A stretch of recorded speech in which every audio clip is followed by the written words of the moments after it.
साथियों, हमारे देश में 80% से ज्यादा छोटे किसान हैं। इन किसानों की संख्या 10 करोड़ से भी अधिक है। पहले जो सरकारें रहीं, उनकी प्राथमिकताओं में ये छोटे किसान, इन छोटे किसानों की जरूरतें ये कभी नहीं रही। लेकिन बीते वर्षों में हमारी सरकार की कृषि से जुड़ी हर योजना के केंद्र में छोटे किसान रहे। चाहे नए कृषि कानून हो, पीएम किसान सम्मान निधि हो, किसान उत्पाद संगठन की व्यवस्था हो, फसल बीमा योजना में सुधार करना हो, प्राकृतिक आपदा के समय किसानों को ज्यादा मुआवजा सुनिश्चित करना हो, हर खेत को पानी की योजना हो, या फिर यूरिया की नीम कोटिंग, ऐसे हर निर्णय का सबसे बड़ा लाभ देश के छोटे किसानों को हुआ है। साथियों, बीते वर्षों में हमारी सरकार के हर काम में, हर योजना में महिलाओं को प्राथमिकता दी गई है। चाहे 3 तलाक के खिलाफ कानून हो, गर्भवती महिलाओं को 26 सप्ताह की छुट्टी हो, घर की रजिस्ट्री में महिलाओं को प्राथमिकता देने की बात हो, स्वच्छ भारत मिशन हो, उज्ज्वला योजना हो, मुद्रा योजना के तहत बिना गारंटी ऋण देना हो, रेहड़ी पटरी वालों के लिए पीएम स्वनिधि योजना हो, सभी का लाभ प्रमुख रूप से हमारे देश की महिलाओं को, माताओं को, बहनों को मिला है। साथियों, हमारे देश में सरकारों का मूल्यांकन, सरकार की शक्ति का आकलन, सरकार के परफॉर्मेंस की बातें ज्यादातर कौन सरकार कितनी बड़ी घोषणा करती रही है उसके ही आसपास रही है। लेकिन पहली बार ये मानदंड बदल रहे हैं, अवधारणा बदली है। हमारी सरकार का मूल्यांकन उसके डिलीवरी सिस्टम से हो रहा है। नीतियां भी, नियत भी और आखिरी इंसान तक उस निर्णय को पहुंचाना, उस सुविधा को पहुंचाना, हकदार को हक पहुंचाना, ये हमारी सरकार की विशेषता रही है। ये देश में सरकारों के कामकाज का नया मूल मंत्र रहा है। बावजूद इसके दुर्भाग्य ये है कि भाजपा अगर चुनाव जीते तो इसे चुनाव जीतने की मशीन कहा जाता है, लेकिन दूसरे जब चुनाव जीतते हैं तो पार्टी की वाहवाही, नेताओं की वाहवाही, न जाने क्या क्या कहा जाता है। इस तरह के 2 मापदंड हम देख रहे हैं।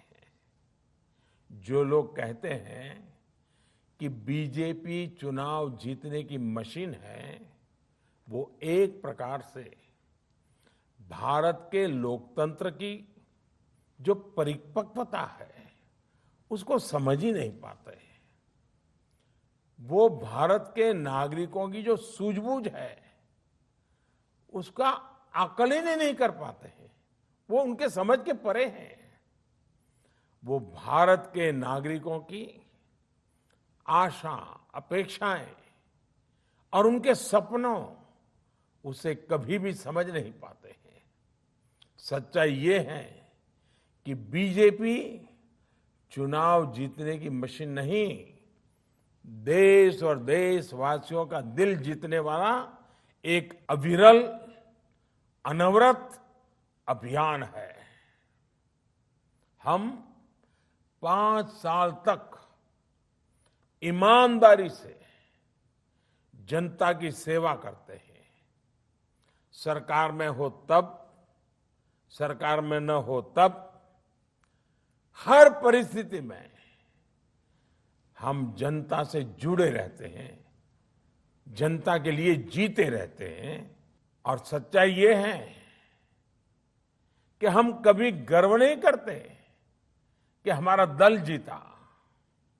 हम हमेशा इस बात का गर्व करते हैं कि देश के लोगों ने हमें जिताया।